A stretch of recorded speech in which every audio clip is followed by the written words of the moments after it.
সেটা আমার দায়িত্ব বলে আমি মনে করেছি, যে কারণে আজকে আমি এখানে এসেছি। তাই খুব বেশি কথা বলতে পারবো না, সামান্য কিছু কথা বলব। আপনারা ইতিমধ্যে শহীদ আসাদ সম্পর্কেও বিস্তারিত কথা শুনেছেন। বিশেষ করে অধ্যাপক মাহবুবুল্লাহর যে তার লিখিত যে বক্তব্য, যেটা তার বইয়ে প্রকাশিত হয়েছে, সেই বক্তব্যে সেটা আরো খুব পরিষ্কার হয়ে গেছে। ছাত্রগণ 69 ছাত্রগণ অভ্যুত্থানে আমরা যারা জড়িত ছিলাম, সম্পৃক্ত ছিলাম, আমাদের কাছে শহীদ আসাদ এই নামটি একটা অত্যন্ত ভালোবাসার নাম। আমাদের এটা একটা, আমরা যে সংগ্রাম করেছি, যে আন্দোলন করেছি, সেই সংগ্রাম আন্দোলন সবচেয়ে একটা অনুপ্রেরণার নাম। শহীদ আসাদ আমাদের ইতিহাসের একটা অবশ্যম্ভাবী একটি নাম, সংযুক্ত নাম। যতই পাঠ্যপুস্তকে নাম না থাকুক বা স্মরণ না করুক অন্য কেউ, কিন্তু শহীদ আসাদকে কেউ ইতিহাস থেকে বিচ্ছিন্ন করতে পারবে না। এই দেশের স্বাধীনতার আন্দোলন, সমাজকে বদলে দেওয়ার যে আন্দোলন, যে সংগ্রাম, সেই সংগ্রামে আসাদ অবশ্যই অমর হয়ে থাকবেন ইতিহাসে। আমরা আজকে আরেকটি ছাত্রগণ অভ্যুত্থানের পরে এখানে সমবেত হয়েছি। 24-এর যে ছাত্রগণ অভ্যুত্থান, সেই গণ অভ্যুত্থানের ফলে আমরা একজন ফ্যাসিস্ট শাসককে দেশ থেকে চলে যেতে বাধ্য করেছি।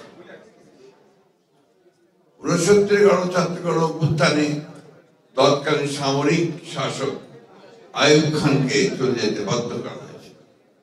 কিন্তু যে কথাগুলো অনেক বক্তাই বলেছেন, যে আমরা আমাদের সেই ঈপ্সিত যে লক্ষ্য, সেই লক্ষ্য আমরা পূরণ করতে পারিনি।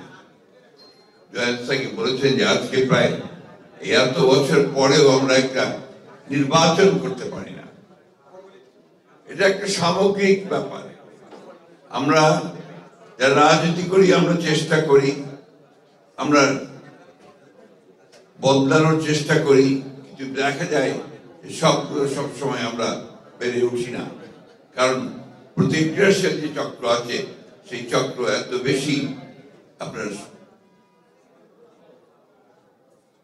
বেশি তারা দৃঢ় হয়ে যান, এত বেশি করে তারা সেই বিপ্লবের বা আপনার সংগ্রামের সেই ধারাটাকে বদলে দিতে চান।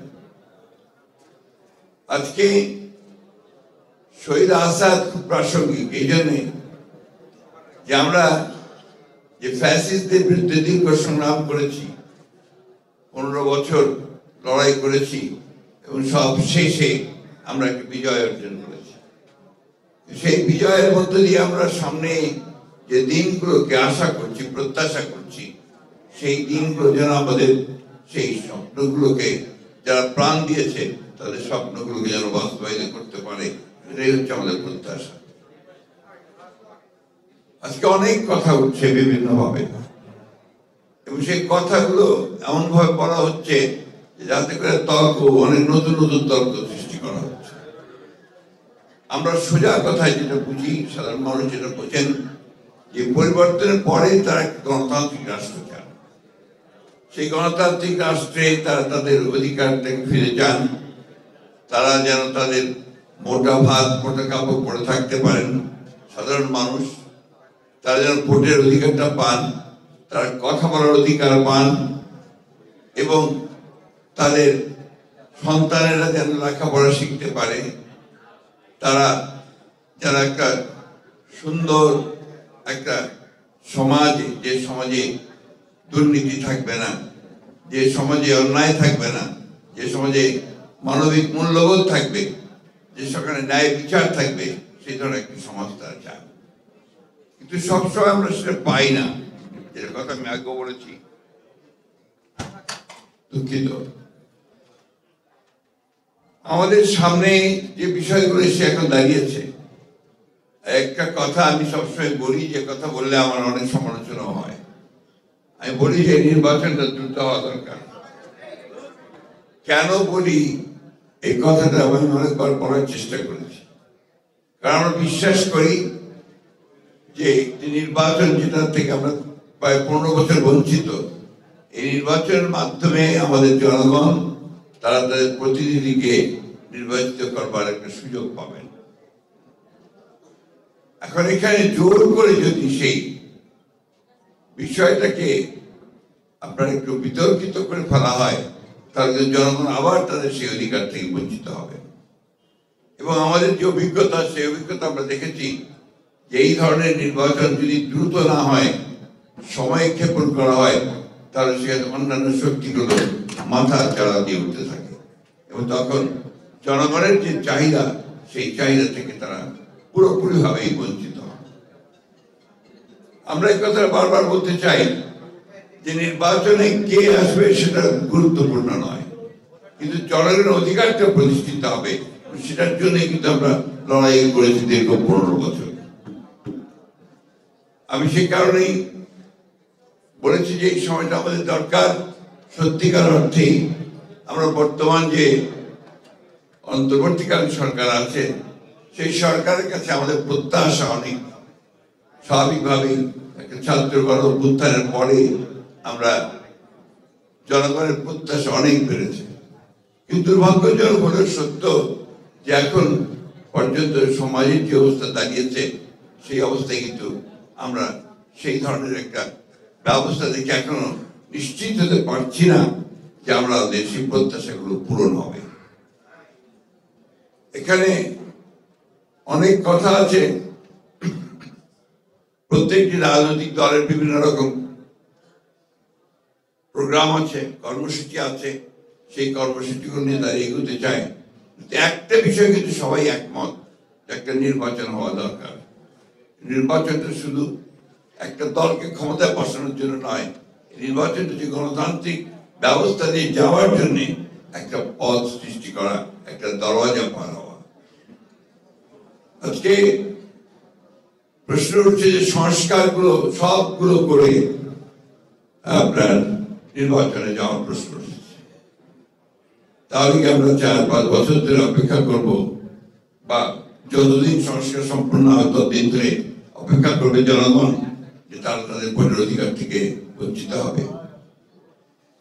আমরা এখনো দেখছি যে আমাদের আমলাতন্ত্র আগের যে ব্যবস্থায় ছিল, সেই ব্যবস্থায় তারা এখনো সচিবালয় থেকে শুরু করে সমস্ত প্রশাসনে তারা একইভাবে তাদের ভূমিকা পালন করছে, কোন রকম রদবদল হয়নি।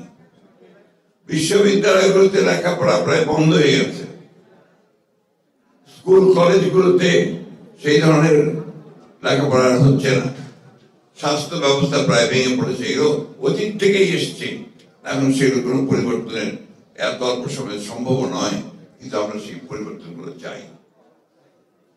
সেই কারণে আমরা বলেছি যে নির্বাচন দ্রুত হওয়া দরকার।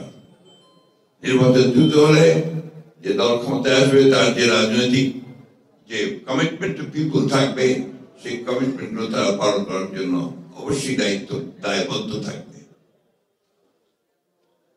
আমরা এই কথা আমি গতকালও বলেছি, আমাকে একজন সাংবাদিক ভাই এ নিয়ে প্রশ্ন করেছেন যে অন্তর্বর্তীকালীন সরকার যদি নিরপেক্ষ না থাকে, তাহলে একটা নিরপেক্ষ সরকার দরকার হবে নির্বাচনের সময়। আমি কথাটা বলেছি, কারণ আছে।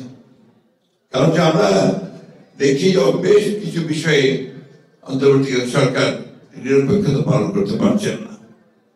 আমি তাই অনুরোধ করব, আমি প্রত্যাশা করব যে আমরা আশা করি যে অন্তর্বর্তীকালীন সরকার তারা সেই নিরপেক্ষতা পালন করবেন এবং দেশে যে সংকট আছে সেই সংকট থেকে দেশকে মুক্ত করবার জন্য তারা কাজ করবেন।